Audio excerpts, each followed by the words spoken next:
నమస్తే, good morning. Welcome to four sides TV. నా పేరు Shriya. Up front news bulletin లో ముందుగా హెడ్లైన్స్ చూద్దాం.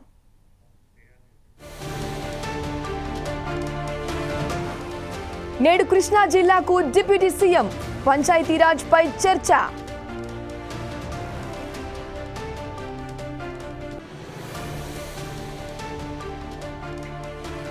తెలంగాణలో శాంతి భద్రతలు అదుపు తప్పాయి. అల్లు అర్జున్ ఇంటిపై దాడిని ఖండించిన కిషన్ రెడ్డి.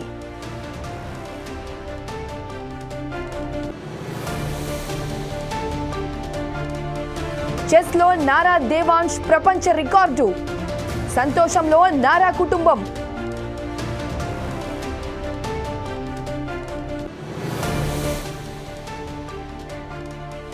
రాష్ట్ర స్థాయి కబడ్డీ పోటీలు ప్రారంభించిన మంత్రి.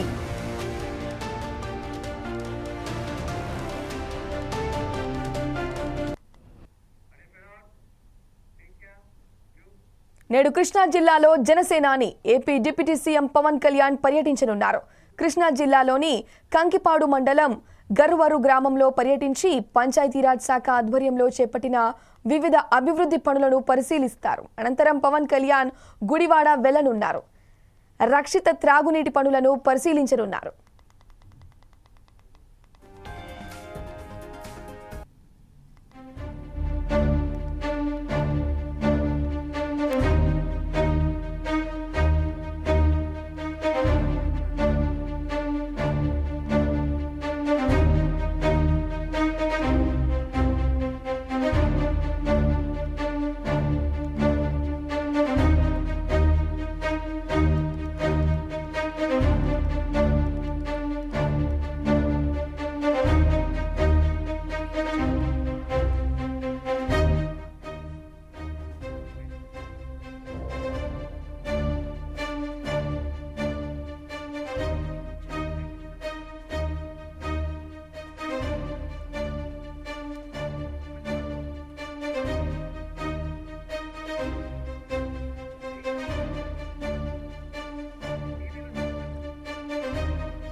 గుడివాడ వెళ్లనున్న పవన్ కళ్యాణ్ త్రాగునీటి పనులు.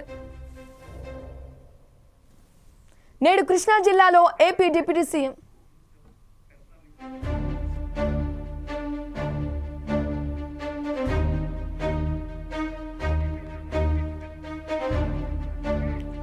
నేడు కృష్ణా జిల్లాలో జనసేనాని AP deputy CM Pawan Kalyan పర్యటించనున్నారు. కృష్ణా జిల్లాలోని కంకిపాడు మండలం గూడువర్రు గ్రామంలో పర్యటించి పంచాయతీరాజ్ శాఖ ఆధ్వర్యంలో చేపట్టిన వివిధ అభివృద్ధి పనులను పరిశీలిస్తారు. అనంతరం పవన్ కళ్యాణ్ గుడివాడ వెళ్లనున్నారు. రక్షిత త్రాగునీటి పనులను పరిశీలించనున్నారు.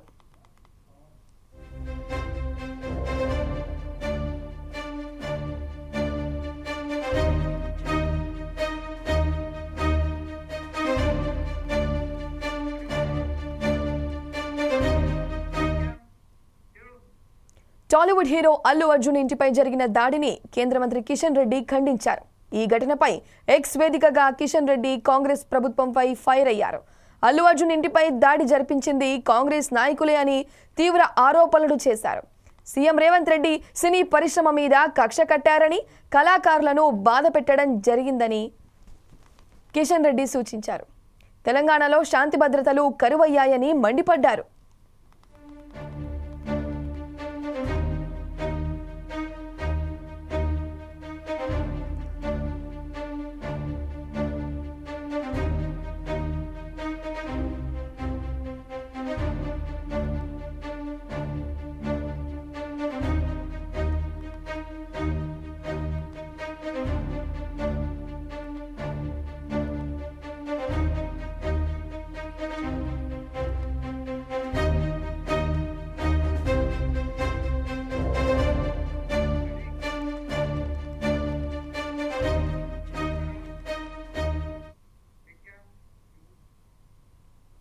ఓయూలో విద్యార్థి జేఏసీ నిరసన చేపట్టారు. రేవతి కుటుంబానికి పుష్ప సినిమా యూనిట్ 25 కోట్ల పరిహారం చెల్లించాలని డిమాండ్ చేశారు. అల్లు అర్జున్ ఇంటి వద్ద అరెస్ట్ అయిన ఓయూ విద్యార్థులను వెంటనే విడుదల చేయాలని నినాదాలు చేశారు. అరెస్ట్ అయిన 15 మంది విద్యార్థులపై చేపట్టిన కేసును అల్లు అర్జున్ వెనక్కి తీసుకోవాలని కోరారు. కేసు వెనక్కి తీసుకోకపోతే 1500 మంది విద్యార్థులతో అల్లు అర్జున్ ఇంటిని ముట్టడిస్తామని హెచ్చరించారు. చెల్లించాలి, చనిపోయిన రేవతి కుటుంబానికి 25 కోట్లు విడుదల చేయాలి. మా ఓయి విద్యార్థి చేసిన నాయకులు వెంటనే చనిపోయిన రేవతి కుటుంబానికి వెంటనే చెల్లించాలి. చనిపోయిన రేవతి కుటుంబానికి 25 కోట్లు సినిమా యూనిట్ మొత్తం వెంటనే.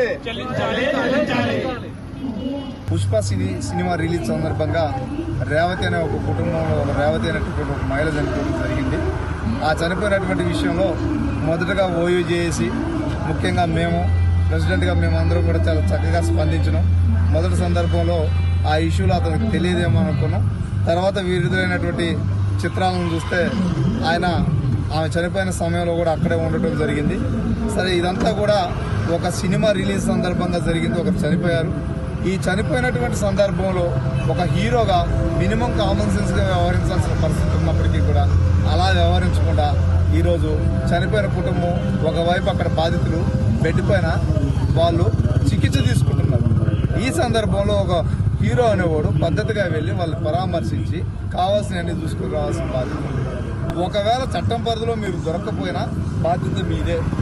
1000 కోట్లు 300 కోట్ల రూపాయలు ఒక సినిమా హీరోకి ఇస్తున్న సందర్భంలో ఈ క్రేజ్ పోయిన సినిమాకి పోయిన అందరూ కూడా నీకు ఈ డబ్బులు తెచ్చిపెట్టినండి. వీళ్ళు చనిపోయినప్పుడు మీరు బాధ్యతగా వ్యవహరించాల్సిన అవసరం లేదా? జూనియర్ ఎన్టీఆర్ గారు వారికి సంబంధించిన నాన్నగారితో వెళ్ళిపోయి ఎవరో చనిపోతే ఎవరు అడగలే, ఏ సంఘం వాళ్ళు అడగలే, ఒక్కొక్కరు 1 కోటి రూపాయలు ఇచ్చారు. మరి అక్కడ సినిమా డబ్బులు వచ్చినట్టు సినిమాలో డబ్బులు వచ్చినట్టు వాళ్ళకేం బెనిఫిట్ రాలే, కుటుంబానికి ఇచ్చేశారు. మరి మీరు హీరో కదా, మీరు విచక్షణ జ్ఞానం ఏమైపోతుంది? మీ చుట్టుపక్కల ఉన్న వాళ్ళు ఏం చెప్తున్నారు మీకు? మీరేం చేస్తున్నారు? ఈరోజు విద్యార్థి నాయకులు, మా విద్యార్థి నాయకులు, నా జేఏసీ మెంబర్స్ వచ్చి మీ దగ్గరకు వచ్చి పరిశీలించి మాట్లాడదామని వస్తే వారిపైన మీరు దాడి చేసే ప్రయత్నం చేస్తే దిక్కులేని పరిస్థితుల్లో గేటు ముందు వాళ్ళు ధర్నా చేసి వస్తే వాళ్ళని అరెస్ట్ చేపిస్తారు. ఇది ధన బలము అంటారు, కండకావరం అంటారు. ఇప్పుడు 15 మందిని అరెస్ట్ చేసి ఉండొచ్చు, మీరు 1500 మందితో వచ్చి మీ ఇల్లు ముట్టడిస్తావు. అప్పుడు ఏం చేస్తావు అని అడుగుతున్నా నేను. ఈ సందర్భంగా ఏమని అడుగుతున్నా నేను, నువ్వు జనాలను పిచ్చోలను చేసి డబ్బులు సంపాదించుకొని పోదామని అనుకుంటున్నారా, లేకపోతే వీటన్నిటికీ కూడా బాధ్యతగా ఒక నిజమైన రియల్ లైఫ్ హీరోగా బతుకుదాం అనుకుంటున్నారా? ఈ సందర్భంగా మీరు తెలియజేయాలని అడుగుతున్నా. 1500 మంది వచ్చి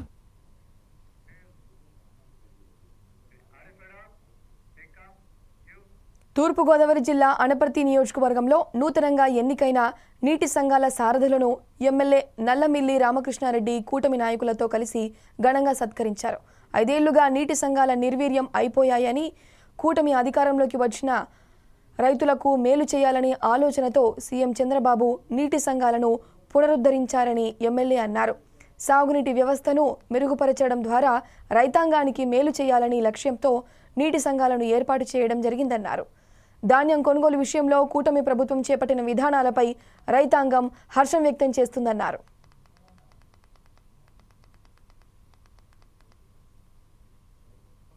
బాధ్యతగా నేను స్వీకరిస్తూ అది నాకు రైతులకు సేవ చేసే భాగ్యంగా భావిస్తున్నాను తప్ప పదవిగా కాదు.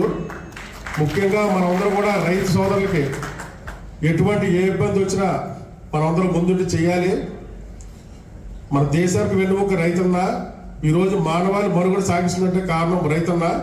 అటువంటి రైతులకు ఎటువంటి ప్రాబ్లం వచ్చినా మనమందరం ముందుండి ఎట్టి పరిస్థితుల్లోనూ సాగునీరు విషయంలో వాళ్ళకి ఎక్కడ ఏ ఇబ్బందులు కలగకుండా అనునిత్యం వాళ్ళ చుట్టూ తిరుగుతూ ఏ ఇబ్బంది వచ్చినా మన ఎమ్మెల్యే దృష్టికి తీసుకెళ్ళాలి మనం ముందుగా.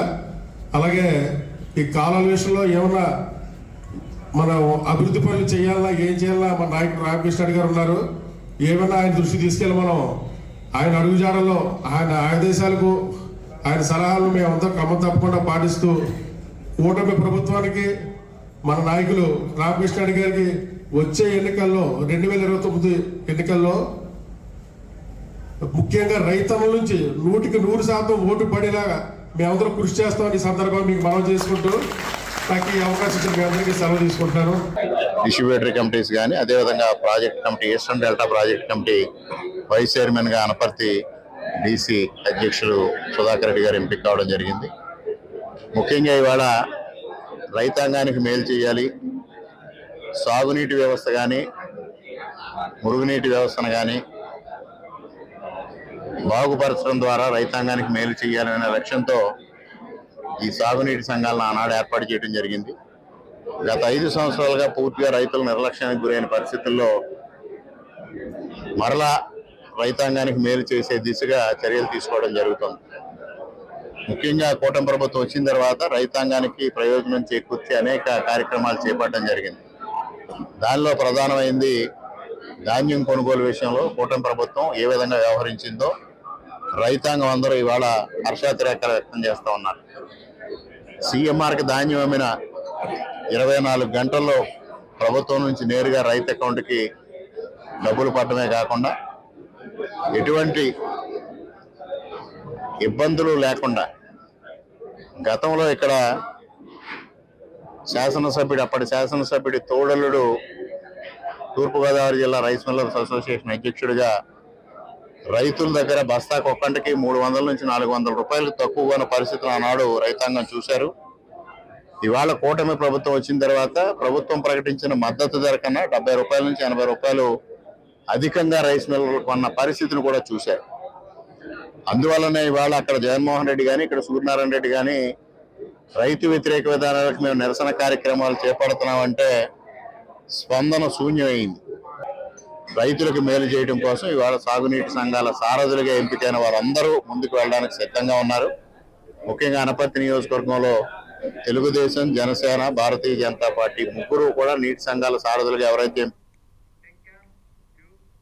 అంబేద్కర్ కోనసీమ జిల్లా రావులపాలెం సిఆర్సి 50వ రాష్ట్ర స్థాయి boys and girls junior kabaddi పోటీలు నిర్వహించారు.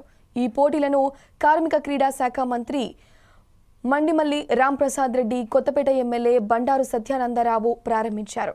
ఈ కార్యక్రమంలో కూటమి నాయకులు, కార్యకర్తలు తదితరులు పాల్గొన్నారు.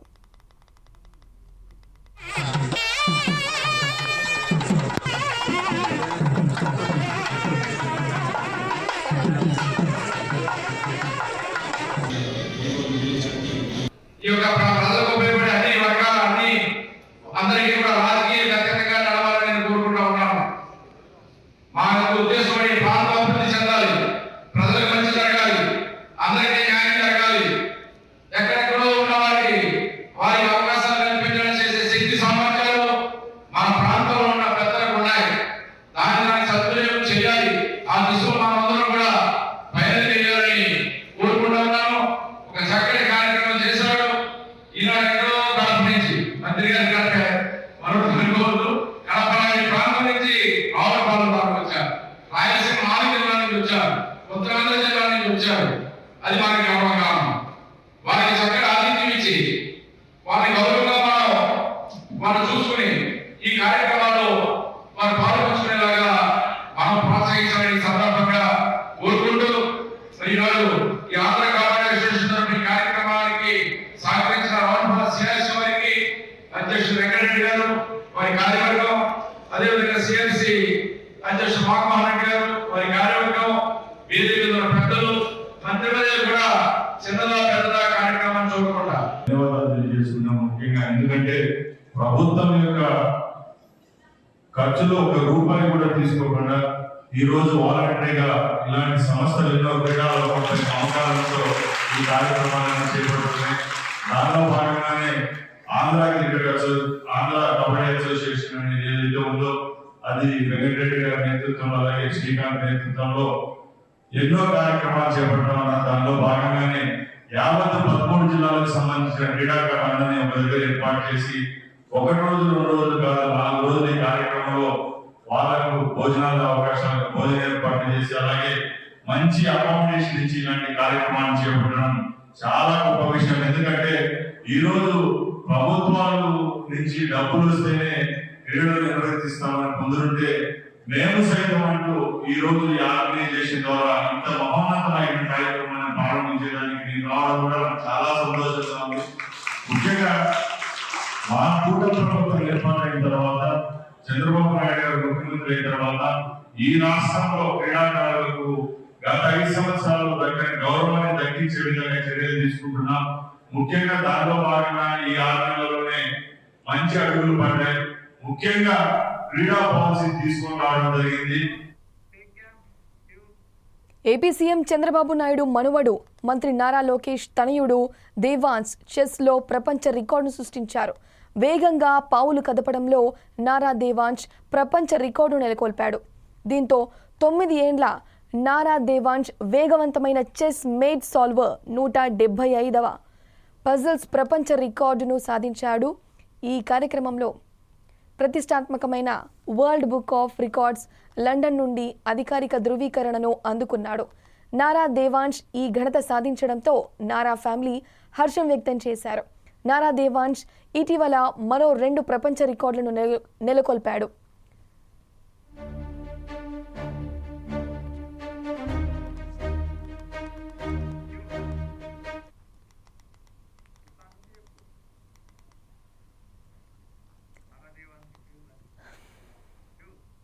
సెవెన్ డిస్క్ టవర్ ఆఫ్ హనోయిని కేవలం 1 నిమిషం 43 సెకండ్లలో పూర్తి చేశాడు. 9 చెస్ బోర్డులను కేవలం 5 నిమిషాల్లో అమర్చాడు. మొత్తం 32 ముక్కలను వేగంగా సరైన స్థాయిలో ఉంచి రికార్డును సాధించాడు.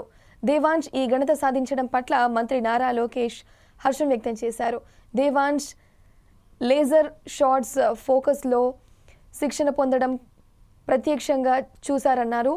దేవాంశ్ ఈ క్రీడను ఎంతో ఇష్టంగా స్వీకరించాడని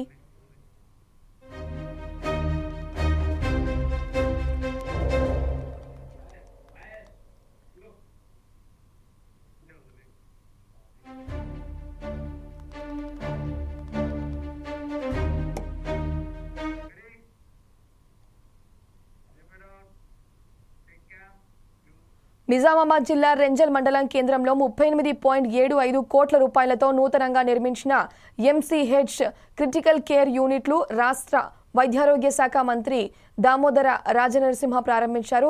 వైద్య సేవల విషయంలో నిజామాబాద్ జిల్లాకు ఇదివరకు ఎంతో మంచి పేరు ఉండేదని, ప్రస్తుతం కూడా వైద్యులు సిబ్బంది అందరూ అంకితభావం నిబద్ధతతో పనిచేస్తూ పూర్వ ప్రతిష్టను పునరుద్ధరించుకునేలా ఆయన సూచించారు.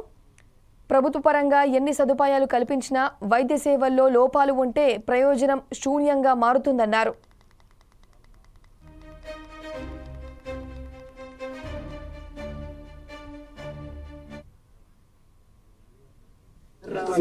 ప్రైమరీ కానీ సెకండరీ కానీ మెడికల్ ఎడ్యుకేషన్ కానీ జనరల్ హాస్పిటల్స్ కానీ ఏ స్థాయిలో ఉన్నాయి, ఏ అవసరాలు పేదవారికి అల్టిమేట్లీ పేదవాన్ని కాపాడుకొని వైద్య సేవలు అందించే బాధ్యత మా ప్రభుత్వానికి.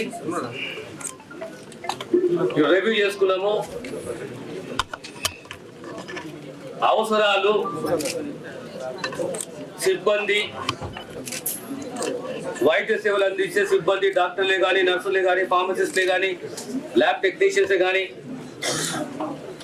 ఇన్ఫ్రాస్ట్రక్చరు, అడిషనల్ బెడ్స్, అంటే శాంక్షన్ బేస్డ్ ఫంక్షనల్ బెడ్స్ కావు. శాంక్షన్ బేస్డ్ 615 650 ఉంటే ఫంక్షనల్ బెడ్స్ 250 కానీ ఇక అఫీషియల్ గా శాంక్షన్ కావాలి. దానికి అనుగుణంగా హాస్పిటల్ సర్వీసెస్ కూడా మనకు ఎక్కువ పెంచుకోవాలి. ఎక్విప్మెంట్ హెచ్ఆర్ఏ కానీ, ఇన్ఫ్రాస్ట్రక్చరే కానీ, ఎక్విప్మెంటే కానీ, టెస్టింగ్సే కానీ, డయాగ్నోసిసే కానీ. చిత్ర పరిశ్రమపై కక్ష సాధింపు చర్యలకు పాల్పడుతున్నారని కేంద్ర మంత్రి బండి సంజయ్ ఆరోపణలు చేయడం తగదన్నారు తెలంగాణ పీసీసీ చీఫ్ మహేష్ కుమార్ గౌడ్. కాంగ్రెస్ ప్రభుత్వంలో సినీ వర్గం నుంచి చిరంజీవికి కేంద్ర మంత్రి పదవి ఇచ్చింది కాంగ్రెస్ పార్టీని అని తెలిపారు. మద్రాస్ నుంచి చిత్ర పరిశ్రమను తీసుకొచ్చేందుకు కాంగ్రెస్ పార్టీ పద్మాలయ రామానాయుడు స్టూడియోలకు కాంగ్రెస్ ప్రభుత్వం భూములు ఇచ్చి చిత్ర పరిశ్రమను ప్రోత్సహించిందన్నారు. తమకు ఎవరైనా ఘనమైన చరిత్ర కాంగ్రెస్ పార్టీది.